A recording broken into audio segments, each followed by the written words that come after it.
Hey guys, welcome to my new blog. চলে এসেছি নতুন একটা ব্লগ নিয়ে। তো আজকে আবার চলে এসেছি কৃষ্ণনগর, আমাদের ভালোবাসার শহর, তোমাদের মানে খুবই ঐতিহাসিক জায়গা এটা।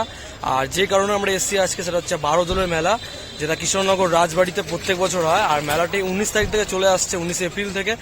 আর অনেক লেট হয়ে গেছে আসতে, কারণ একটু পার্সোনাল কিছু প্রবলেমের জন্য আমি আসতে পারিনি। তো আজকে আমি চলে এসেছি, আর আমার সাথে আমার একটা ভাই মানে বন্ধু, আমাদের সাথে দুর্গাপুরে লাস্ট দেখা হয়েছিল। তো এতদিন পর আমরা একসাথে এলাম আবার, বং পিউস। তো বং পিউস চ্যানেলটা ডিসক্রিপশনে থাকবে, তোমরা চ্যানেলটা গিয়ে সাবস্ক্রাইব করে দিতে পারো। তো প্রায় চলে এসেছি, আর এখানে 7:15। এখন আমরা যাবো জাস্ট বারোদোল মেলাটা ঘুরে। তো গাইস ফাইনালি চলে এসেছি আমরা এই বারোদোলের মেলায়। তো গাইস এই জায়গাটা রয়েছে ডিসকাউন্ট বাজার। এই বাজারের ভেতর অনেক কিছু ডিসকাউন্ট পাওয়া যাবে, তো দেখি চলো।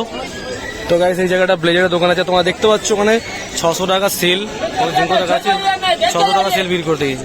এখানে অনেক ধরনের জুতো রয়েছে, 200 টাকা 300 টাকা, তোমরা পজ করে দেখে নিতে পারো। কৃষ্ণনগর বারোদোল মেলায় 3টে সেকশন ছিল, ডিসকাউন্ট বাজার, বিগ বাজার আর একটা বারোদোল মেলা। তো এটা হচ্ছে ডিসকাউন্ট বাজার। ডিসকাউন্ট বাজারে অনেক কিছু জিনিস মানে খুবই ডিসকাউন্টে বিক্রি হচ্ছিল। হিন্ডওয়ারে কোম্পানির চিমনি রয়েছে এবং অনেক ধরনের এয়ার কুলার রয়েছে, তোমরা দেখে নিতে পারো এই মেলা আসলে। তো গাইস এখানে দেখতে পাচ্ছ একটা ভাগলপুর, এটা বিহারের, এখানে মানে বিহারের জামা কাপড় রয়েছে।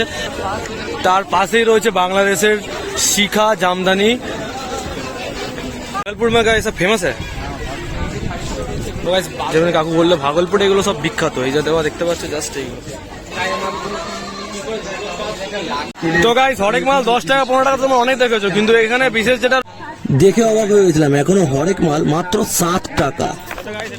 আমি এখন এটা দুটো 7 টাকা 14 টাকা। তো গাইস দেখতে পাচ্ছ কি সুন্দর সাইজ ওপরেরটা, আর এই সাইডের গেটটা অতটা ভালো সাইজ না, কিন্তু এখানেটা পুরো ওপর থেকে লাইটিং। সোনার ঝুড়ি, বোলপুর শান্তিনিকেতন। হ্যাঁ গাইস, এই সোনার ঝুড়ি হাট, যেটা দেখে শান্তিনিকেতনের কথা মনে পড়ে গেল। তো শান্তিনিকেতনেরই অনেক জিনিসপত্রগুলি এখানে রয়েছে। ফাইনালি আমরা বারোদোলের মেলায় ঢুকলাম।